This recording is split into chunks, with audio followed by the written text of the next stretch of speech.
For today's devotion, we will take our passages from Hebrews chapter 2, verses 14 to 15. Since therefore the children shared in flesh and blood, he himself likewise partook of the same things, that through death he might destroy the one who has the power of death, that is, the devil, and deliver all those who through fear of death were subject to lifelong slavery. Christmas is not only a message of love, but also of freedom. When Paul wrote to the Galatians about their thoughts of following another gospel, he said, "It is for freedom that Christ has set us free. Stand firm then, and do not let yourselves be burdened again by a yoke of slavery." That's found in Galatians chapter 5, verse 1. This passage conveys the goal of the redemptive power of Christ. The goal of the gospel is freedom.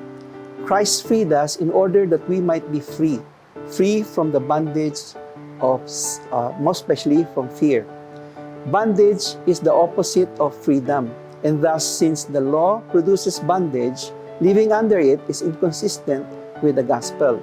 The most sinister among these bondages is the fear of death, that the devil instills and delivers to all those who are in bondage or subject to a lifelong slavery of sin. To set us free from the bondage of sin, Jesus had to be born as a man to fulfill his Father's purpose for man.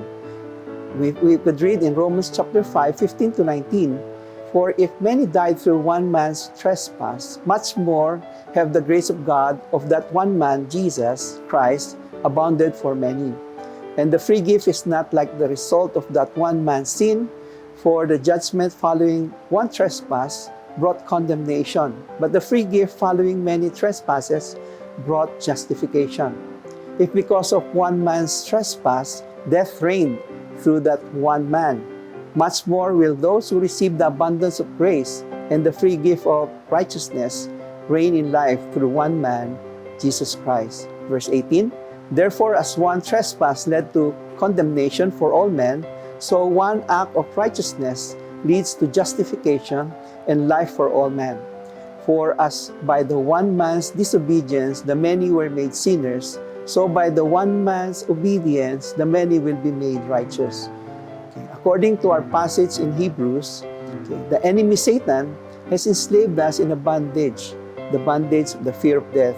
It is through this fear that Satan has his power to keep man in sin. But Jesus took that power away from him, disarming him by providing for every believer breastplate of righteousness to make us immune to his condemnation. Christmas is for freedom, freedom from the fear of death. Jesus took it away when he died on the cross and has mercifully shown us the glorious event after dying, a resurrection, as evidenced by the Lord after 3 days of his death on the cross.